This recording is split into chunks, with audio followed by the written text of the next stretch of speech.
Good day everyone, Charlon here. This is the new 2023 Mitsubishi Xpander GLS Automatic and welcome to another episode of Car Unboxing PH. Bago natin umpisahan ang video na ito, please subscribe to my channel at pindutin mo na rin ang bell button para updated ka sa mga samot-saring car reviews.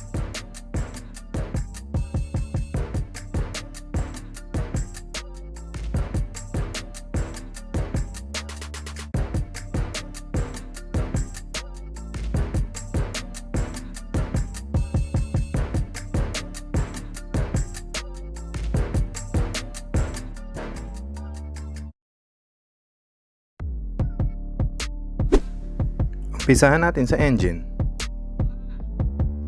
Ang makina nito ay 1.5 liter gasoline. Mayroon itong 105 horsepower at 6,000 RPM at torque na 141 at 4,000 RPM.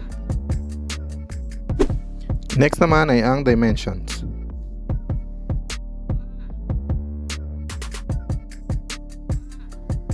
Ang overall length o ang haba nito ay 4,595 mm.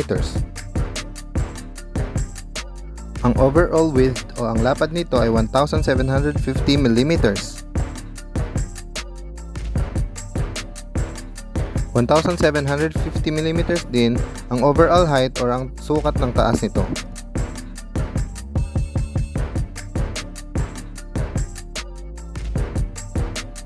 Ang wheelbase naman nito ay may sukat na 2,775 mm. Ang minimum ground clearance nito ay may sukat na 225 mm.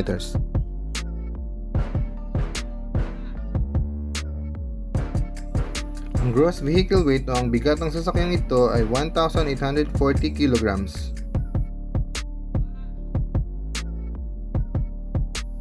Meron itong minimum turning radius na 5.2 meters.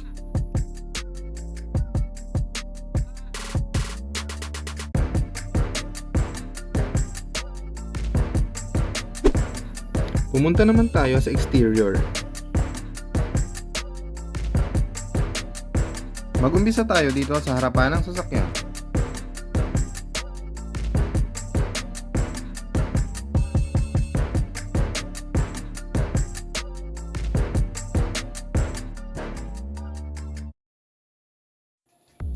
Meron itong LED daytime running lights at ito ay standard sa lahat ng variants.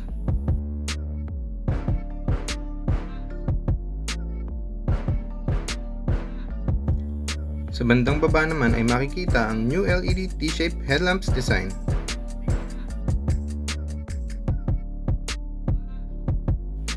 Meron na rin siyang halogen fog lamps.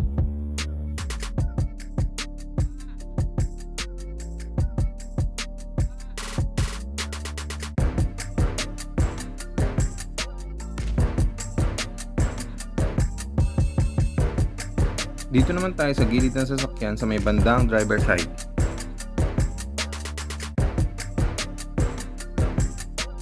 Nandito sa side mirror yung kanyang side turning lamps o yung kanyang signal.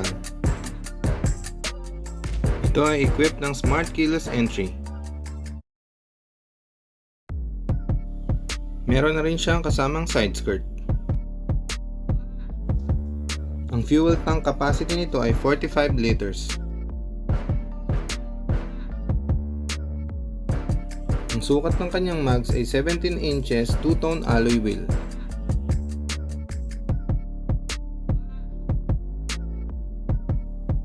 Ito ay disc brake sa harapan at sa likuran naman ay naka-drum brake.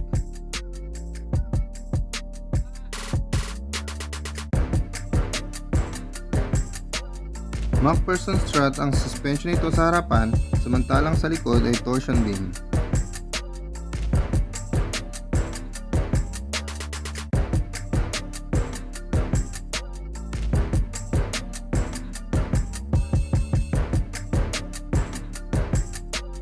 Let us move on naman dito sa may bandang likuran ng sasakyan. Shark's fin ang design ng antena nito. Meron na rin siyang third brake lamp. Bago na rin ang design ng taillights niya na tinatawag na T-shaped. Meron na rin itong reverse camera or backup camera.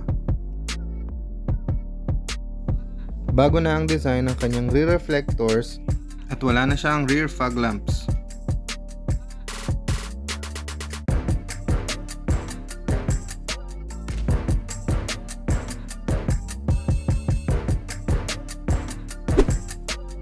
Tumako naman tayo sa interior.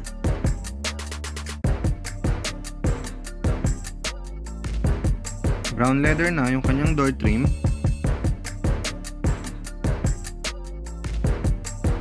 Six-way manual adjust ang upuan sa driver side. Electronic or automatic yung kanyang window adjustment. Mayroon itong 6 na speakers.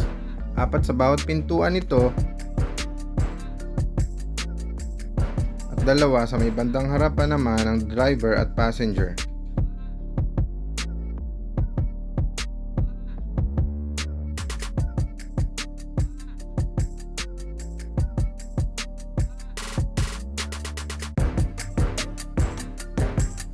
Sa gawing kaliwa ng steering wheel ay makikita ang buttons ng side mirror. Sa ibaba ng button ng side mirror ay makikita ang button ng traction control. White lit, high contrast ang instrument meter display nito. Tingnan naman natin yung mga buttons na makikita sa mismong steering wheel ng sasakyan. Dito sa may bandang kaliwa ng steering wheel ay makikita ang audio control at ang voice command. Dito naman sa may bandang kanan ng steering wheel ay makikita ang buttons ng cruise control.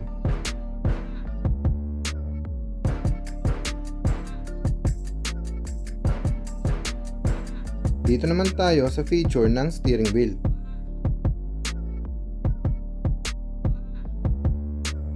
Ito ay electronic power steering. Na-adjust din ito ng tilt and telescopic.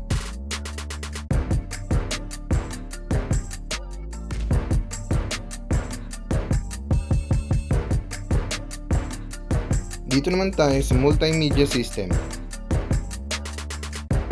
Meron itong 7 inches smartphone link display audio touchscreen with Apple CarPlay, Android Auto, and Bluetooth.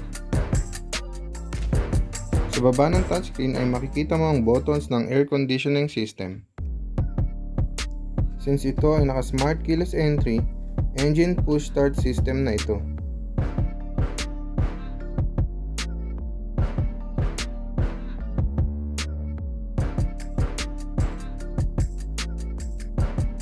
Meron na rin itong 12 volts USB charging port.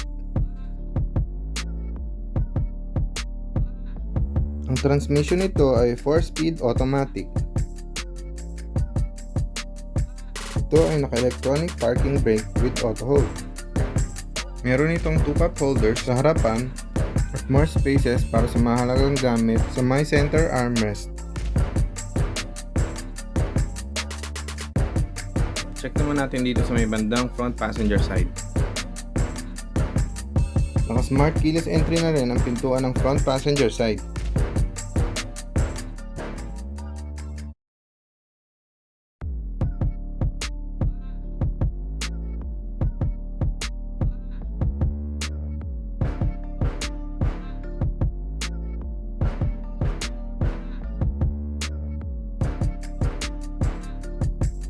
Glove box for more spaces.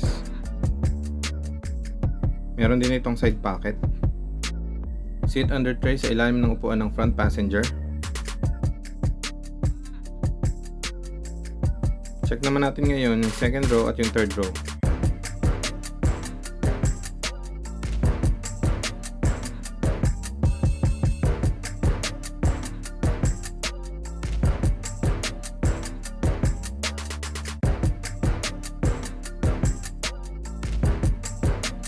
Fabric seats ang material ng upuan.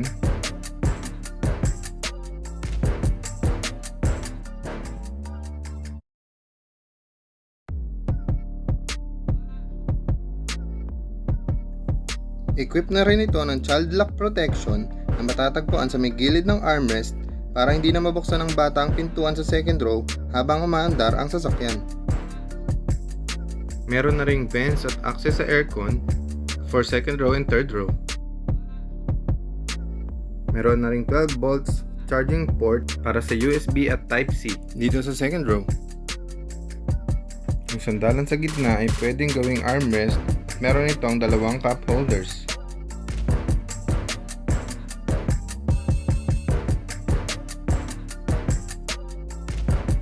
One touch tumble para hindi mahirap pumasok at lumabas sa third row.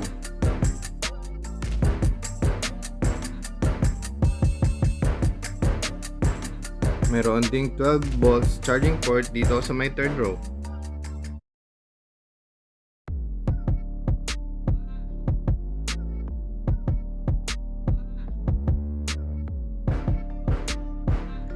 Check naman natin dito sa may bandang likuran ng sasakyan. Extra spaces kung maraming dalang gamit. At meron din dito extra storage.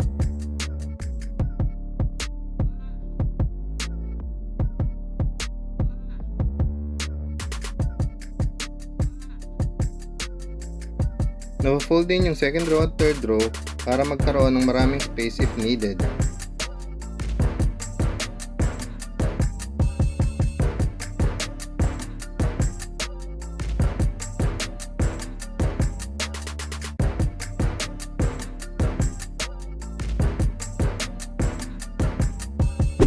Discuss naman natin yung ibang safety features na hindi pa nabanggit. Meron itong dual airbags na nakalagay sa front driver side at sa front passenger side.